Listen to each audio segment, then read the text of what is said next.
Okay, so first video in 2022, and in today's video I'm going to talk about my top 7 books of 2021. Mind you, these books were not released or published last year. I just read them in 2021 and found them to be amazing, great, insightful, deeply moving, and so forth and so on. If that's not what you were looking for, then I'm sorry, but if you're okay with it and you're curious to know my top 7 books of 2021, you're definitely welcome. And you know what? Let's just jump straight into it.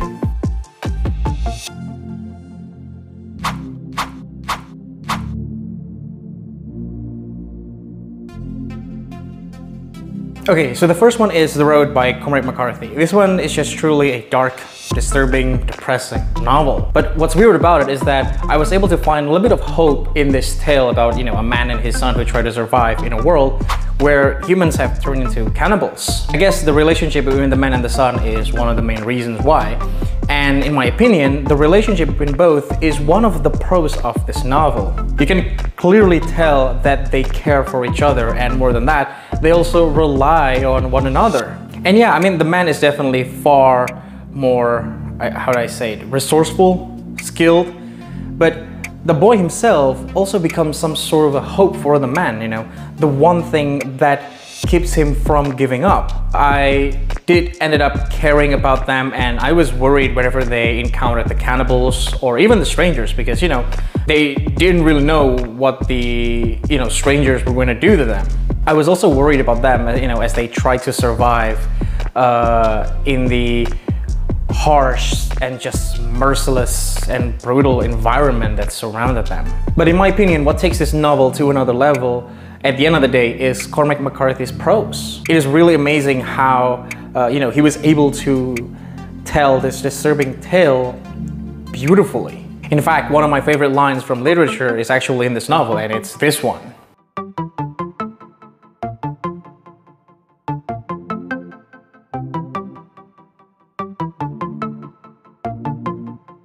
So if you're looking for a depressing book that somehow manages to give you a sense of relief, because I did get that feeling after finishing this book for some odd reasons, yeah, I think you should try to read The Road by Cormac McCarthy.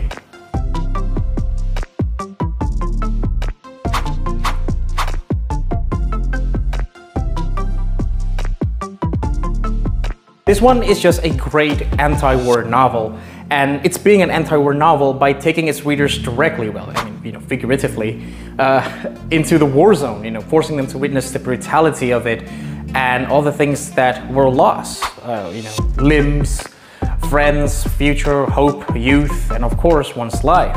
This book also shows that there was a little bit of discrepancy between what the people who didn't participate in the war and those who did thought. Those who were safe behind the walls of their houses and probably the comfort of their loved ones might have thought that it was the noblest thing any man could do, to serve one's country in a war. In fact, some of them actually encouraged the young people to participate in the war. But for the soldiers who fought in the trenches, who dreaded waking up in the morning to fight for another day, to them, it was just a total massacre. I also love that the novel pushes the idea that although the other side, was often depicted as savages, as cold-blooded men who were going to obliterate your country or take the ones that you loved away, they were probably just like you and I. They probably also had their own family, and they just wanted to go back to their wives, sons, and daughters, and probably had nice dinner. But because their superiors told them the same thing, they just, thought that there was no other way but to participate in the war. This is truly an amazing novel that shows how absurd and yet devastating wars were.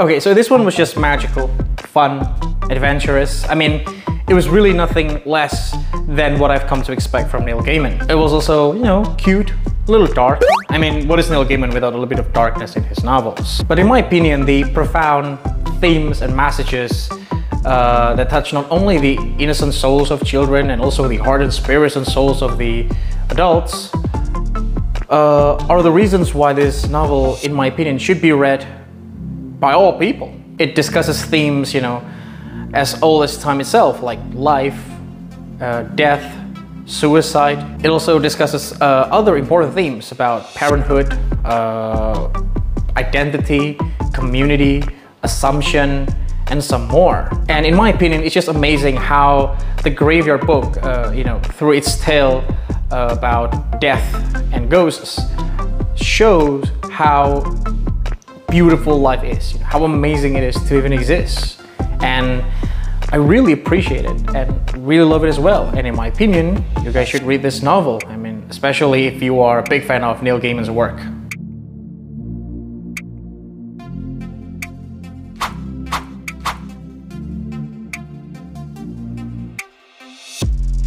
Okay, so The Exorcist, in my opinion, is just a religious book at this point. I mean, I didn't really expect that to be the case, but I wasn't disappointed at all. And frankly, at first I thought the priests in this novel, would just be like your usual exorcists. They would do their job and that would be it.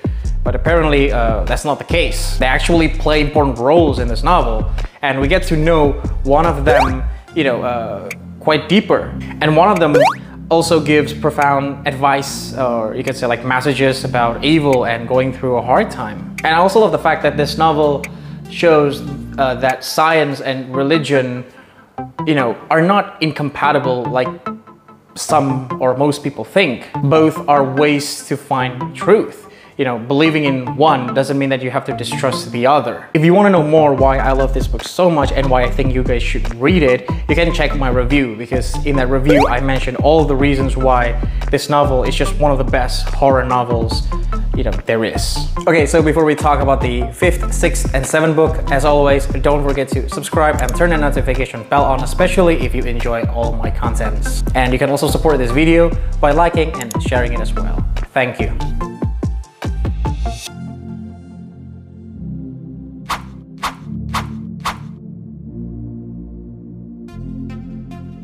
Okay, so Mystic River. This is just one of those crime, mystery, thriller novels that not only entertain you, but also move you. The mystery itself is actually quite intriguing, although it's not the most complex or the most mind-blowing mystery that I've ever read. But in my opinion, the characters in this novel really take the spotlight. They are the things that make this novel great. They're not just some cardboard characters that happen to be in a novel called Mystic River. Especially the three main characters, Jimmy, Dave, and Sean. You can truly feel them, you know what they think, you know what they feel, you know how they view this tragedy that they find themselves in. And it's truly heartbreaking to see how the story ends. In my opinion, this heartbreaking tale of friendship, loyalty, family, trust, love, is one that you should read, even though you might not be the biggest fan of the crime, mystery, and thriller genres. Oh yeah, I also forgot to mention, I really love Dennis Lehane's writing in this novel. I mean, the guy really knows how to write. Some of the sentences in this novel just, rang true to me. They hit me deeply. To be honest with you, this novel really makes me want to check Dennis's other works.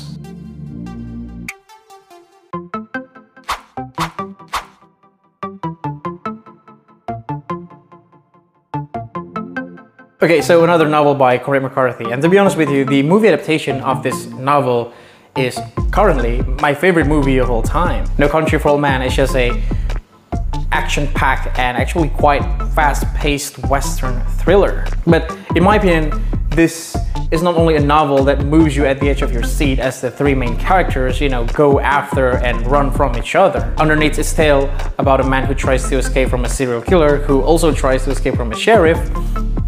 The book also discusses interesting themes such as fate, chance, free will, greed, corruption, justice, and many more. And I was able to know all of this because I used a supplementary material in lit charts. In fact, I also use lit charts to understand The Road, All Quiet on the Western Front, and also The Graveyard Book. And the main reason for this is because I don't think I have the intelligence to comprehend some of the books that I read, but I do believe that I have the will to understand them. That's why I always try to use as many supplementary materials or sources as possible to help me understand some of the more challenging books that I read. Back to No Country for Old Men, I also love that this novel gives us a chance to understand some of the characters better, especially when it comes to Sheriff Tom Bell. It was just fascinating to see how, he viewed and thought about the world that was becoming more and more violent. So yeah, if you're looking at an amazing Western thriller novel, I think No Country for Old Men is a perfect choice for you.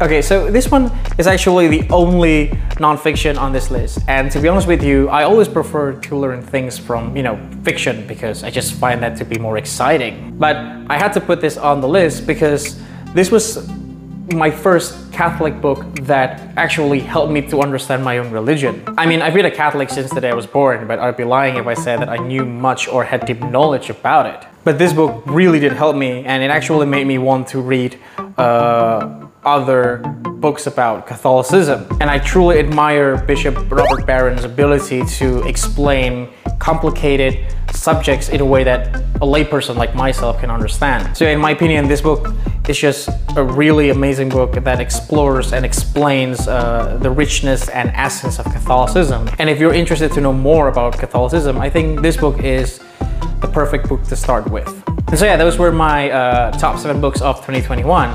And just for information, I gave each and every single one of them a 5 out of 5. So essentially perfect score. But I actually did give other books like Daylight and Project Hail Mary perfect score as well. But yeah, these 7 books were just the ones that really, had a huge impact on me. So yeah, what do you think? Have you ever read any of the novels that I just mentioned? If so, what are your opinions on them? Or what were your top 7 or top 10 books of 2021? Share your opinions, answers, and thoughts in the comments below, and I'll definitely check them out. And with that, thank you for watching and staying, and I'll definitely see you in the next video. Bye bye.